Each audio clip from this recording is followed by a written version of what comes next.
नमस्कार, रीवा 24 के ताजा तरीन अंक के साथ मैं शैलेंद्र। सबसे पहले प्रमुख खबरें। जवान बेटे के वियोग में मानसिक रूप से कमजोर वृद्धा ने दी जान। 6 दिनों तक मध्य प्रदेश में चलेगी भारत जोड़ो न्याय यात्रा। कमलनाथ को बदनाम करने भाजपा ने चलाया था प्रोपेगेंडा, कहा कांग्रेस नेता कमलेश्वर पटेल ने। और भाजपा फरवरी के अंत में लोकसभा चुनाव के उम्मीदवारों की पहली लिस्ट कर सकती है जारी। लिस्ट में करीब 100 उम्मीदवारों के होंगे नाम। इन खबरों सहित अन्य खबरें विस्तार से। संजय गांधी अस्पताल में नाक कान गला विभाग के डॉक्टरों ने दूरबीन विधि से साइनस का सफल ऑपरेशन किया है, जिसके बाद अब बच्चा पूरी तरह से स्वस्थ है। ग्राम बेलाहा सोनौरा के रहने वाले संगम के नाक से खून निकलने की शिकायत पिछले 3 महीनों से आने लगी थी, जिसे लेकर उसके पिता छोटेलाल परेशान थे और कुछ डॉक्टरों को दिखाया भी, लेकिन कोई फायदा नहीं हुआ। जिसके बाद संजय गांधी अस्पताल में डॉक्टर अशरफ और डॉक्टर यामीन सिद्दीकी ने बच्चों का इलाज शुरू किया। सभी परीक्षण किए गए। इसके बाद दूरबीन विधि से साइनस का ऑपरेशन किया गया। आपको बता दें कि इस बीमारी में बच्चों के नाक से खून बहने लगता है, जो कभी कभी बहुत खतरनाक होता है, लेकिन रीवा के डॉक्टरों ने दूरबीन विधि से इस ऑपरेशन को करके एक नई दिशा की ओर कदम बढ़ाया है। ये बच्चा हमारे पास जो है तकरीबन आज से 15 दिन पहले आया हुआ था और इसके नाक से जो है खून आ रहा था। और हम लोगों ने जो है जब इसकी एंडोस्कोपी कराई और जांच कराया, सीटी स्कैन वगैरह कराया, सीटी एंजियोग्राफी कराई, तो मालूम पड़ा कि नाक के पीछे जो है एक मांस है और जो कि इस उम्र में ही होता है। इसको नेसोफेरेंजियल एंजियोफाइब्रोमा बोलते हैं। और ये जो है अगर टाइमली और वक्त से नहीं इसका इलाज किया जाता है तो इससे खून पहुंच जाता है। ये एक खूनी वाला जो है, जैसे ट्यूमर होता है, मांस होता है, और इससे इतना खून जाता है कि कभी कभी मरीज़ का डेथ भी हो जाता है। और ये इसका एक ख़ास चीज़ ये होती है कि ये ब्रेन में और आँख में और हर तरफ जो है ये ग्रो करता है। ये भी जो है ये स्फेनॉइड साइनस में भी, और ये टेरिगो पैलेटाइन फोसा में, सब जगह ये घुसा हुआ था। अच्छी बात ये रही कि इसमें हम लोगों ने जो है दूरबीन विधि से जो है हम लोगों ने ऑपरेशन किया। आप भी देख सकते हैं बच्चे का, क्योंकि उस पर जो है चेहरे पे कोई निशान नहीं है। पहले वक्त में जब दूरबीन वगैरह नहीं होती थी तो लोग जो है चेहरे पे निशान आ जाता था। बच्चा ग्रो कर रहा है तो उस पर बच्चे के फेस पे ग्रोथ पे जो है असर पड़ता था। तो अब ये दूरबीन से जो है, जो कि रीवा जैसे शहर में अगर हो रही है तो बहुत बड़ी बात है, क्योंकि ये सारे ट्यूमर्स या इस तरह के ऑपरेशन जो है अमूमन जो है लोग अवॉइड करते हैं, लोग करते भी नहीं हैं। और इसमें ख़तरा भी होता है, मरीज़ को भी जान का खतरा होता है। हम लोग ने भी तकरीबन 5 बोतल का खून का इंतज़ाम करके रखा हुआ था। अच्छी बात यही रही कि ज़्यादा खून नहीं बहा और हम लोगों ने इस पूरे ऑपरेशन को दूरबीन विधि से किया गया और हम लोगों ने सारा प्रोसीजर जो है महज 2 घंटे के अंदर करके ख़त्म किया। और बच्चे का सिर्फ 2 ही बोतल खून का में इस्तेमाल हो पाया और की ज़रूरत हम लोग को पड़ी नहीं। और बच्चा जो है अभी ये आपके सामने है और आप इनको जो है देख सकते हैं, कहीं पे भी स्कार नहीं है, कुछ नहीं है। और सबसे अच्छी बात यह है कि इस तरह के गरीब लोग या गरीब परिवार के लोग, ये लोग बाहर जो है ये ऑपरेशन नहीं करवा सकते हैं, असमर्थ होते हैं, क्योंकि बाहर ऑपरेशन ये बहुत महंगा होता है। और इस तरह की चीज़ें रीवा जैसे शहर में अगर हो रही है तो आप ये समझ लीजिए कि ये बड़ी बात है। और हम लोग जो है इस चीज़ को यहाँ पे रीवा में, ये हम लोगों का दूसरा या तीसरा ऑपरेशन है, सक्सेसफुल ऑपरेशन जो हम लोग ने यहाँ पे किया है। और हम लोग को इस चीज़ का बहुत फ़ख्र है, इस कॉलेज का, इस डिपार्टमेंट का, कि हम इतनी अच्छी चीज़ या इतना अच्छा काम जो कि बड़े शहरों में, मेट्रोज़ में, और इसमें जो है बाहर अगर प्राइवेट सेक्टर में कराता है या कॉर्पोरेट सेक्टर में ऑपरेशन होता है तो 4-5 लाख रुपए तो आराम से ही ले लेते हैं इससे। लेकिन हमारे ख्याल से इस बच्चे का शायद 200 रुपये खर्च हुए आपके।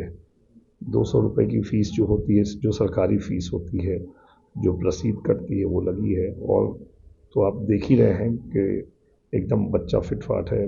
उनके फादर भी यहीं पर है मौजूद, तो आप उनसे भी जो पूछना चाहें आप पूछ सकते हैं। सर, कितने लोगों की टीम थी? ये हम लोग जो है ये थी डॉक्टर यास्मीन थी, साथ में हमारे जो हमें असिस्ट कर रही थी, और हमारे रेजिडेंट्स थे, एनेस्थीसिया की टीम थी। सभी के सहयोग से बहुत मालूम है ये काम खैर टीम वर्क ही होता है, तो क्योंकि इनका पेशेंट का प्रिपरेशन करना पड़ता है, पेशेंट का जो है सब सारी तैयारी करनी पड़ती है, तो उसके बाद ही फिर ये ऑपरेशन, क्योंकि ये ड्रेडफुल ऑपरेशन होता है, एक मालूम है ख़तरनाक जो है, मालूम है। मैं फिर वही बात आपसे कहूँगा कि यूजुअली जो लोग कॉम्पिटिटिव क्या नाम है इनका, कब से समस्या में थे ये 3 महीने से समस्या थी। ब्लड गिरने में अभी 2 या 3 जनवरी को फरवरी को हुआ। अभी ब्लड अभी शुरू हुआ। तो मैंने पहले भी कहीं और दिखाए थे और डॉक्टर के पास, कोई इलाज का फ़ायदा नहीं हुआ। फिर मैंने संजय गांधी में दिखाए, डॉक्टर अशरफ जी और डॉक्टर यास्मीन सिद्दीकी जी दिखे, जांच किए और एडमिट बोलने के कहने लगे, एडमिट करा दीजिए। और एडमिट कराने के बाद मैंने ऑपरेशन भी किए। ऑपरेशन के बाद 5 दिन बाद पट्टी खुली और पट्टी खुलने के बाद इनको आराम मिला, काफ़ी आराम मिला और अच्छा भी है। सांस लेने में भी कोई दिक्कत नहीं है। नाम क्या है, नाम इसका संगम है और मेरा नाम छोटेलाल मेरा पुत्र है। रहने वाले कहाँ? मैं ग्राम बेलाहा पोस्ट सोनौरा जिला रीवा का रहने वाला हूँ। इसमें खर्चा कितना आया, आप लोग को कितना आया? खर्चा मेरा नहीं आया है। जो जांच पर्ची में लगा 200-400 रुपये, ऐसे में खर्चा नहीं लगा इसमें। अब कैसा है स्वास्थ्य? स्वास्थ्य इसका ठीक है और अच्छा आराम भी है। किस तरह की परेशानी हो रही थी? इसके नाक में मांस आ गई थी, सांस लेने में परेशानी थी और ब्लड गिर रहा था। क्या नाम है भाई? संगम को कैसे समस्या आ रही थी, पहले कैसे रहते थे, जब अब कैसे परिवर्तन हुआ? पहले सांस लेने में दिक्कत जा रही थी, अब नहीं जा रही। अब कब हुआ है ऑपरेशन आपका ये हुआ है बुधवार को। अब बोलने में भी कोई दिक्कत नहीं है? नहीं सांस लेने में कोई इशू? नहीं अब आवास सहित अन्य सुविधाओं की मांग को लेकर अधिवक्ता संघ ने आज मुख्यमंत्री के नाम ज्ञापन सौंपा है। अधिवक्ताओं को आवास सहित अन्य सुविधाएं प्रदान किए जाने को लेकर आज अंतर्राष्ट्रीय अधिवक्ता दिवस संघर्ष परिषद एवं सरपंच महासंघ के अध्यक्ष पंडित राजकुमार सिंह तिवारी ने कलेक्टर के माध्यम से मुख्यमंत्री को ज्ञापन सौंपते हुए कहा कि आवास मानव के मूलभूत आवश्यकताओं में से एक है, जिसे प्रदान करना हर राष्ट्र एवं सरकार की जिम्मेदारी होती है। समस्याओं के निदान एवं न्याय हित में ये जरूरी है कि न्यायालय परिसर के पास सर्व सुविधायुक्त अधिवक्ता कॉलोनी बनाकर अधिवक्ताओं को आवास प्रदान किए जाएं एवं एडवोकेट प्रोटेक्शन एक्ट, पेंशन योजना, अधिवक्ता दिवस, उच्च न्यायालय खंडपीठ, उपभोक्ता फोरम खंडपीठ, पोस्ट ऑफिस, बैंक एवं स्वास्थ्य क्लिनिक आदि की मांगें पूरी की जाए और न्यायदान की अविरल गंगा बहाने वाले हम अधिवक्ताओं हेतु, जिसे कि ऑफिसर्स ऑफ कोर्ट कहा जाता है, आज स्थिति ये है कि आर्थिक रूप से कमज़ोर अधिवक्ता जो दूर दराज से आते हैं विधिक सेवा करने और वो किराए के मकान में रहते हैं, अपने परिवार अपने समाज से दूर रहते हैं, ऐसी स्थिति में एक जो भावनात्मक मजबूती रहती है वो नहीं आ पाती है और अधिवक्ता न्यायदान में तमाम तरह की परेशानियों को झेलते हुए अपना संपूर्ण जब नहीं दे पाते हैं तो आवास जो है, कहते हैं कि आवास इतना ज़रूरी होता है कि आदमी वहाँ पे रह के अपने परिवार के साथ, अपने समाज के साथ अपनी हर आवश्यकताओं की पूर्ति जो है, जल, वायु, आश्रय, खाना पीना, इनको सहजता से सुविधा से पा जाता है और अपने सामाजिक आर्थिक दायित्वों का, अपने पेशेवर दायित्वों का भली भांति निर्वहन कर सकता है। आज स्थिति ये है कि हमारे आर्थिक रूप से कमज़ोर अधिवक्ता कई किलोमीटर दूर से आ रहे हैं आवास के अभाव में। आप जिनको कहते हैं कि ऑफिसर्स ऑफ कोर्ट, सरकार जो है अपने ऑफिसर्स जो हैं, एग्जीक्यूटिव ऑफिसर्स जो हैं, कर्मचारी जो हैं, वो चाहे कोर्ट के ऑफिसर्स हों कि यहाँ के आपके न्यायपालिका के हों कि कलेक्ट्रेट के हों कि जहाँ कहीं के, सबको आप आवास सुविधा दे रहे हैं। सिर्फ वकील जो कि है ही ऑफिसर्स ऑफ कोर्ट, उसको क्यों नहीं आवास सुविधा आप दे रहे हैं? तो हमारी माननीय मुख्यमंत्री जी से कलेक्टर साहब के माध्यम से ये विनम्र अनुरोध है कि हम अधिवक्ताओं को आवास एडवोकेट कॉलोनी का निर्माण न्यायालय परिषद के आसपास ही किया जाए और दिया जाए। इसके अलावा हम लोग लगातार संघर्ष कर रहे हैं। हमारा अंतर्राष्ट्रीय अधिवक्ता दिवस संघर्ष परिषद एडवोकेट डे 3 सितंबर को दिया जाए, international advocate day, Mahatma Gandhi का दिन है वो, और एडवोकेट प्रोटेक्शन एक्ट दिया जाए पेंशन योजना दिया जाए, हाई कोर्ट की और आपकी उपभोक्ता फोरम की और इसकी रेवेन्यू बोर्ड की खंडपीठ स्थापित किया जाए, और जो कोर्ट परिसर में ही हमको बैंक की, पोस्ट ऑफिस की और क्लिनिक की चिकित्सा सुविधाएं दी जाए। इन सब मांगों को लेकर खासकर आज प्रमुख मांग हमारी यही है कि आवास जो कि सबसे बड़ी ज़रूरत है कि हम निश्चिंत होकर अपना विधिक व्यवसाय कर सकें, करते रहें। और जीवन के हैं 3 निशान, रोटी, कपड़ा और मकान। तो जब हमको रोटी, कपड़ा, मकान ये सब अपने आवास में ही मिलता है, निश्चिंत होकर हम अपना व्यवसाय करते हैं, पैसा करते हैं। याद रखें, अगर अधिवक्ता परेशान हुआ जो संविधान का रक्षक है आवास जैसी सुविधाओं के अभाव में, तो कैसे फिर कानून का राज चलेगा? जब वो खुद ही कानून का रखवाला, कानून का पैरवोकार जो है वो परेशान रहेगा आवास जैसी सुविधाओं को लेके, तो फिर तो बड़ी मुश्किल आ जाएगी। तो हमारा सरकार से, माननीय मुख्यमंत्री जी से ये मांग है कि अधिवक्ताओं को न्यायालय परिसर के आसपास ही एक सर्व सुविधा युक्त एडवोकेट कॉलोनी का निर्माण किया जाए और अधिवक्ताओं को रहने हेतु आवास उपलब्ध कराई जाए। अधिवक्ता एकता जिंदाबाद। धन्यवाद। जय। कांग्रेस पार्टी के वरिष्ठ नेता व पूर्व मंत्री कमलेश्वर पटेल आज रीवा पहुंचे और पत्रकार वार्ता आयोजित कर बताया कि आने वाले 6 दिन मध्य प्रदेश में भारत जोड़ो न्याय यात्रा निकाली जाएगी। उन्होंने ये भी कहा कि कमलनाथ को बदनाम करने के लिए भाजपा ने प्रोपोगंडा चलाया था। और क्या क्या कहा नेता कमलेश्वर पटेल ने, आइए आपको दिखाते हैं। ये भारत जोड़ो न्याय यात्रा को लेकर क्या आम जनता से अपील करेंगे? मध्य प्रदेश में भारत जोड़ो न्याय यात्रा 2 तारीख को प्रवेश कर रही है। धौलपुर राजस्थान से मुरैना ज़िले में प्रवेश कर रही है। ये यात्रा 6 तारीख तक मध्य प्रदेश में रहेगी। मध्य प्रदेश के सभी जनता जनार्दन से, कांग्रेस पार्टी के कार्यकर्ता नेताओं से हमारा विनम्र निवेदन है कि आदरणीय राहुल गांधी जी जिस उद्देश्य को लेकर भारत जोड़ो न्याय यात्रा कर रहे हैं, उस उद्देश्य की पूर्ति के लिए, देश का संविधान बचाने के लिए, महंगाई बेरोजगारी के खिलाफ, किसानों को न्याय देने के लिए, सभी शोषित वंचित वर्ग को न्याय देने के लिए, चाहे अनुसूचित जाति के हो, पिछड़ा वर्ग हो, अनुसूचित जाति के हो, जनजाति के हो, सभी वर्गों के लिए जिस तरह से राहुल जी संघर्ष कर रहे हैं, हम सब मिलकर उनकी इस न्याय यात्रा को सफल बनाएं और उनको जन समर्थन दें, ऐसा हमारा सभी से विनम्र अपील है। आबकारी विभाग द्वारा किए गए फर्जी बैंक गारंटी मामले की जांच रिपोर्ट अब सामने आ चुकी है, जिसमें शाखा प्रबंधक नागेंद्र सिंह सहित ठेकेदारों के मिलीभगत से करोड़ों रुपए के फर्जी बैंक गारंटी का मामला उजागर हुआ है। इस संबंध में समाज सेवी और अधिवक्ता बीके माला ने आज एक पत्रकार वार्ता आयोजित कर पूरे मामले का खुलासा किया।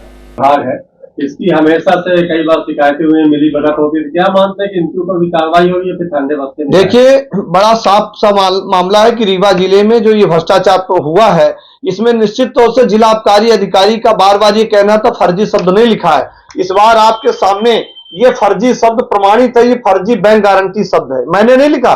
ये फर्जी बैंक गारंटी जांच अधिकारी बैंक के अधिकारियों ने कहा। तो निश्चित तौर से जब ऐसे संदिग्ध अभिलेख थे तो निश्चित तौर से रीवा के जिला आबकारी अधिकारी को मैं बार बार कह रहा हूं, यहाँ के इंस्पेक्टर की संबंधित की भूमिका संदिग्ध है, या बड़े स्तर में जांच की जानी चाहिए और इनके विरुद्ध भी कार्रवाई होनी चाहिए। ये पूरे प्लानिंग में जिला आबकारी अधिकारी की भूमिका संदिग्ध है। जिला प्रशासन द्वारा तक क्या कार्रवाई की गई? पहले कई बार आपने देखिए, ये अंतिम रिपोर्ट आई है, विभागीय जांच की अंतिम रिपोर्ट आ गई है। निश्चित तौर से प्रशासनिक अधिकारियों के जो हमने आग्रह किया था उसी के आधार में पहली एक जांच हुई, जिसमें श्री नागेंद्र सिंह निलंबित हुए हैं और नागेंद्र सिंह जी के निलंबन होने के उपरांत ये दूसरी विभागीय जांच हुई है। और विभागीय जांच में बैंक के अधिकारी संयुक्त जांच ने जांच की है और जिसमें जांच करके यह प्रतिवेदन दिया है और इस प्रतिवेदन की कॉपी मेरे पास है। आरटीआई से भी मैंने दस्तावेज प्राप्त किए हैं, कुछ आरटीआई के दस्तावेज उन्होंने देने के लिए भी कहा है जो उससे जुड़े हुए हैं। तो यह प्रशासनिक निश्चित तौर से उसमें FIR होगी और फाइल भी पुटअप हुई है, FIR दर्ज होगी। ये ठेकेदारों का फर्जी बैंक गारंटी के मामला को उठाया था, क्या रीवा जिले में फर्जी बैंक जो प्रकरण हुआ था उसकी जांच हुई है और जांच में अंतिम और विभागीय रिपोर्ट प्रदर्शित होकर आई है, जिसमें सीधी जिले के एवं सिंगरौली के वरिष्ठ अधिकारियों तथा बैंक के अधिकारियों ने जांच की है और जांच में मुख्यतः यह पाया गया है कि फर्जी गारंटी बनाई गई थी, जिसमें जिला आबकारी अधिकारी रीवा भी शामिल है कि जब बैंक गारंटी बनी तो किसका वेरिफिकेशन हुआ है और वेरिफिकेशन हुआ तो कैसे वेरिफिकेशन हुआ। उस बैंक के जांच दल ने यह भी बताया है कि यहाँ किसी प्रकार का दस्तावेज नहीं था, प्रतिभूत की जो राशि जमा होती थी वो भी राशि जमा नहीं हुई थी, यहाँ पर जो बैंक ड्राफ्ट बने थे उसकी भी अमाउंट राशि जमा नहीं हुई। यानी फर्जी बैंक गारंटी बनाए जाने के संदर्भ में कोई भी अभिलेख, कोई भी रिकॉर्ड बैंक में नहीं पाए गए और जो भी अभिलेख पाए गए वो संदिग्ध अभिलेख पाए गए, टेम्परिंग के अभिलेख पाए गए, कूट रचित मनगढ़ंत फर्जी दस्तावेज तैयार किए गए। जो रीवा जिले के जो 11 फर्में हैं उनके द्वारा फर्जी लाइसेंस बना के फर्जी तरीके से लाइसेंस प्राप्त किया गया। इस प्रकरण की जांच हुई है और जांच में जांच अधिकारी ने श्री नागेंद्र सिंह तत्कालीन प्रभारी शाखा प्रबंधक मोरवा को उपरोक्त मामले में ये माना है कि इनके साथ साथ फर्जी दस्तावेज बनाए गए हैं, जिस फर्जी दस्तावेज में जिला आबकारी अधिकारी, जिला आबकारी के इंस्पेक्टर तथा संबंधित फर्में, जो संबंधित 11 फर्में हैं जिसमें 10.5 करोड़ रीवा का है, सिंगरौली, सीधी, सतना, अन्य जगहों के भी मामले इसमें प्रकाश में आए हैं। जो पूरा विवरण मेरे द्वारा दिया जा रहा है ये जांच दल की अंतिम रिपोर्ट और विभागीय रिपोर्ट है। इस रिपोर्ट में वैधानिक रूप से 10.5 करोड़ रीवा की फर्मों का मामला है, जिसमें उन्होंने कहा कि फर्जी दस्तावेज हैं। अभी तक लोग कह रहे थे फर्जी कैसे है, तो फर्जी का प्रमाणीकरण कर दिया विभागीय जांच ने कि इस बैंक के अधिकारी और भी बैंक के कर्मचारी साथ में इन लोगों ने मिलकर कूट रचित दस्तावेज बनाया है और इस प्रकार व्यापक घोटाला किया है। रीवा में 10.5 करोड़, सतना में बैंक ड्राफ्ट फर्जी बना है, शहडोल में, सिंगरौली में, साथ में यदि इसकी सीबीआई तथा ईडी की यदि जांच हो तो निश्चित तौर से 1000 करोड़ का घोटाला प्रमाणित होगा और भी घोटाले निकलेंगे, फर्जीवाड़े निकलेंगे बैंक गारंटी के।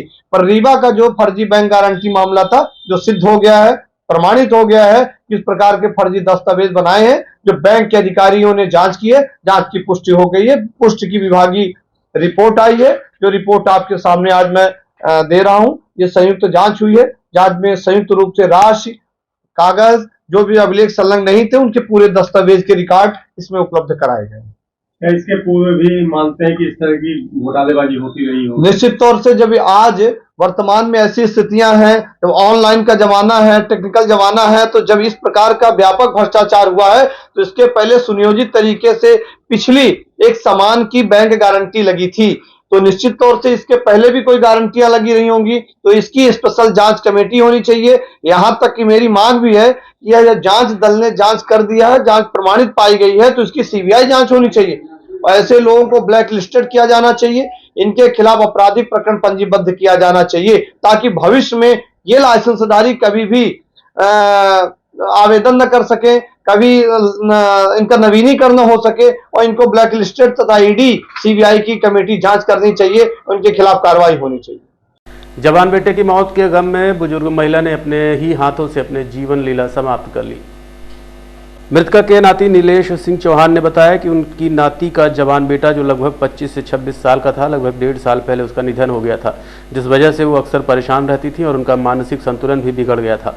नीलेश ने बताया कि वो रिश्ते में उनकी नानी लगे। सुबह चाचा का लड़का कोचिंग जाने के लिए निकला तो देखा कि नानी का गला कटा हुआ है। उन्होंने बताया कि अपनी बेटी के साथ उनके मकान में पुराने बस स्टैंड में रहती थी, जबकि उनका मायका प्रयागराज में था। 20 साल का था तो वो एक्सपायर हो गया है, तो उनके चक्कर में 1.5 साल से इनका थोड़ा दिमाग वो ऑफ हो गया है।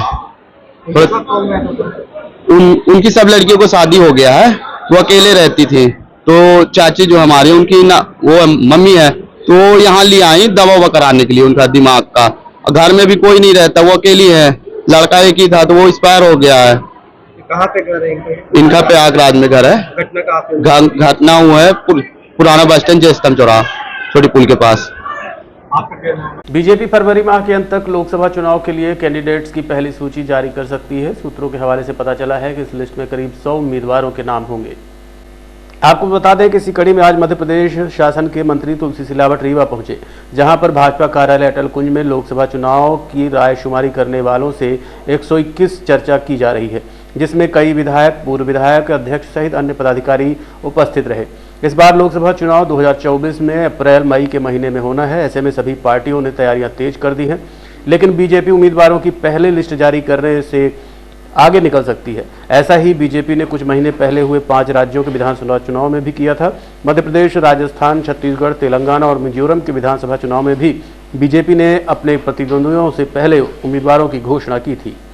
भारतीय जनता पार्टी के द्वारा आगामी चुनाव लोकसभा 2024 की तैयारी एवं प्रत्याशियों के संबंध में अपने कार्यकर्ता, पदाधिकारी एवं जनप्रतिनिधियों की राय जानने के उद्देश्य से आज मध्य प्रदेश के सभी 6 लोकसभाओं में पहले हो चुकी थी, जो 23 बचे हुए लोकसभा थे उन सभी लोकसभाओं में आज रायशुमारी की जा रही है, जिसमें कार्यकर्ता पदाधिकारियों से लोकसभा का प्रत्याशी कौन होना चाहिए इस संबंध में उनकी राय ली जा रही है।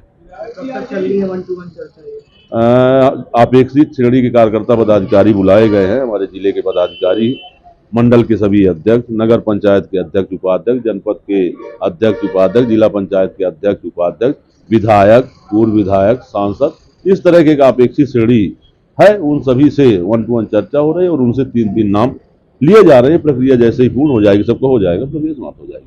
आप भी लोकसभा सांसद की रेस में? नहीं, बिल्कुल भी नहीं। मैं भारतीय जनता पार्टी का जिला अध्यक्ष हूँ और पार्टी ने मुझे जब भी जो काम दिया उस काम को मैंने किया। अभी मैं जिला अध्यक्ष के रूप में, मेरा सिर्फ एक उद्देश्य है कि हम भारतीय जनता पार्टी 2024 के चुनाव में ऐतिहासिक बहुमत के साथ रीवा में प्रचंड विजय दिलाएं।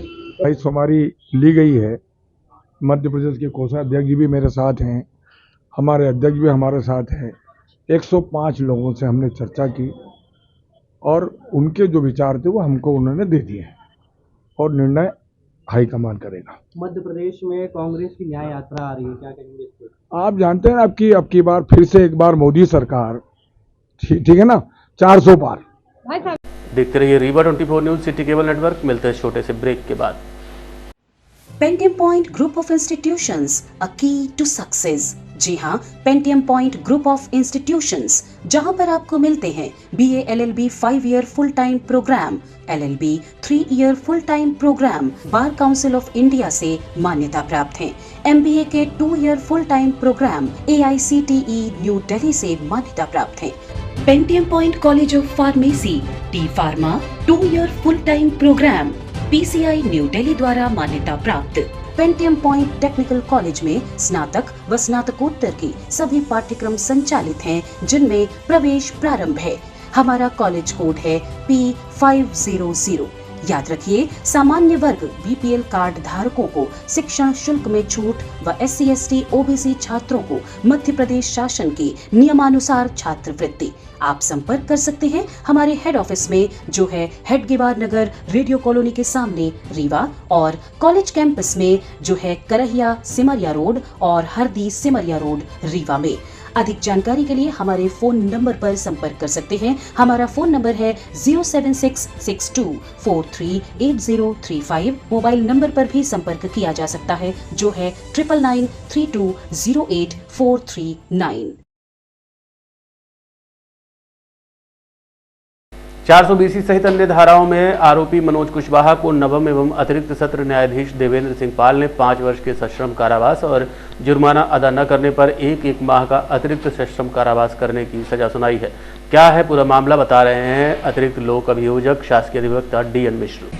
राजनांदगांव भेजना है, देवास भेजना है, तो ट्रांसपोर्टर से बात होती है तो ये अपना ट्रक लेके और करहिया गल्ला मंडी में उपस्थित होते हैं और उस पर 275 बोरा सोयाबीन ट्रक में लोड होता है और ट्रक में लोड करने के बाद ये सोयाबीन और देवास के लिए निकलता है। लेकिन जो ट्रक ट्रांसपोर्टर और ट्रक का जो मालिक है ममता कुशवाहा, इन लोगों ने ट्रक में माल तो लोड कराया, लेकिन इन्होंने फरियादी के साथ जो है इन्होंने छल किया। सोयाबीन ले जाने के बाद बघवार तक ले गए और बघवार के बाद जैसे ही आगे ट्रक टोल प्लाजा से निकलता है तो उस ट्रक का नंबर ही बदल देते हैं वो। मतलब ये एक ट्रक रहता है, उस पर 2 नंबर प्लेटें लगा के रखते हैं और ये ट्रक में लोड माल सोयाबीन जो देवास में बेचा जाना चाहिए था, ये राजनंद गांव में और उसको कई खंडों में ले जा करके बिक्री कर दिया, टुकड़े टुकड़े में बिक्री कर दिया। ये 9.5 लाख के लगभग का मटेरियल था और 8 लाख में इन लोगों ने बिक्री कर लिया। वो नियत समय पर जब वो माल वहाँ नहीं पहुँचा जहाँ भेज रहा था दुकानदार, तो वो परेशान हुआ। ट्रांसपोर्टर, पूजा ट्रांसपोर्ट ये चलाते हैं सतना में, वहाँ इन्होंने बातचीत की और बातचीत करने के बाद ये हो गया कि भाई ट्रक हमारा जो हमारा ट्रक है जो इस ट्रांसपोर्ट कंपनी में लगा हुआ है वो तो सीमेंट लोड करके इलाहाबाद गया हुआ है। तब फरियादी के साथ ये लगा कि मेरे साथ धोखाधड़ी हो गई है। उसने चुरहटा थाना में जाकर के रिपोर्ट की और चुरहटा थाना में इन मुलजिमों के विरुद्ध अपराध क्रमांक 74/13 धारा 406, 407, 120B का अपराध 468, 467 का अपराध पंजीबद्ध करते हैं और मामले को विवेचना में लेते हैं। जो विवेचना अधिकारी द्वारा टोल प्लाजा जितने भी रीवा शहर से हैं उन सारे टोल प्लाजा में उस ट्रक के नंबर और जो हुलिया बताया था फरियादी ने, उस हुलिया के अनुसार उसका चेकअप करना शुरू करते हैं तो पता चलता है कि ये ट्रक बघवार सीमेंट फैक्ट्री जो सीधी जिले में है, छुइया घाट के नीचे, ये ट्रक वहाँ से क्रॉस हुआ है। तो फरियादी से उसकी पहचान कराई जाती है। पहचान करने के बाद प्रमाणित हो जाता है और फिर कुछ दिनों बाद इस पे मुलजिमों की धरपकड़ होती है और लगभग 50,000 रुपए की जब्ती होती है मुलजिमों से। शेष तो सारा पैसा इन लोगों ने बेच के मुलजिमों ने खा लिया। और ये मामला 2013 से माननीय नवम अपर सत्र न्यायाधीश श्री देवेंद्र सिंह जी पाल की अदालत में विचारण हेतु लाया जाता है, जिस पर मेरे द्वारा साक्षियों के परीक्षण कराए गए और परीक्षण के पश्चात कुल 10 साक्षियों को परीक्षण मेरे द्वारा कराया गया था।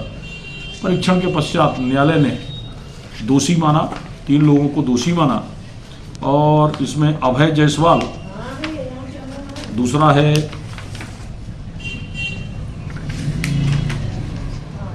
आपका राजू कुशवाहा, ये मोटर मालिक ममता कुशवाहा का पति है, ये भी इसमें संलिप्त था, और मनोज कुशवाहा ये देवर है। ये तीनों लोग के विरुद्ध अपराध प्रमाणित होता है और प्रमाणित होने के बाद न्यायालय धारा 407 में इनको 3 वर्ष की सजा। आज के अंक में इतना ही। देखते रहिए रीवा 24 न्यूज। नमस्कार। हड्डी जोड़ एवं रीढ़ रोग तथा स्त्री रोग एवं प्रसूति रोग का इलाज एक ही छत के नीचे। विघ्नहर्ता hospital and trauma centre, hotel landmark के पास, रतहरा, रीवा। डॉक्टर संतोष सोनी, पूर्व चिकित्सक, बॉम्बे हॉस्पिटल, मुंबई। हड्डी जोड़ एवं रीढ़ रोग विशेषज्ञ, छोटे चीरे एवं दूरबीन विधि द्वारा हाथ तथा पैर की हड्डियों का ऑपरेशन। गठियाबात, जटिल एवं बिगड़े हुए फ्रैक्चर का बेहतर इलाज करते हैं डॉक्टर संतोष सोनी। विघ्नहर्ता हॉस्पिटल ट्रॉमा सेंटर में ही स्त्री एवं प्रसूत रोग विशेषज्ञ डॉक्टर शैलजा सोनी भी उपलब्ध हैं, जिनकी देखरेख में नॉर्मल डिलीवरी, सिजेरियन ऑपरेशन एवं बच्चेदानी से संबंधित ऑपरेशन की बेहतर सुविधा। संतानहीन दंपत्ति तत्काल संपर्क करें। विघ्नहर्ता hospital and trauma centre, hotel landmark के पास, रतहरा, रीवा। सुविधाजनक एवं सफल इलाज हेतु आज ही संपर्क करें। विघ्नहर्ता hospital and trauma centre, hotel landmark के पास, रतहरा, रीवा। मोबाइल नंबर 7828781983 अथवा 8462956774 पर।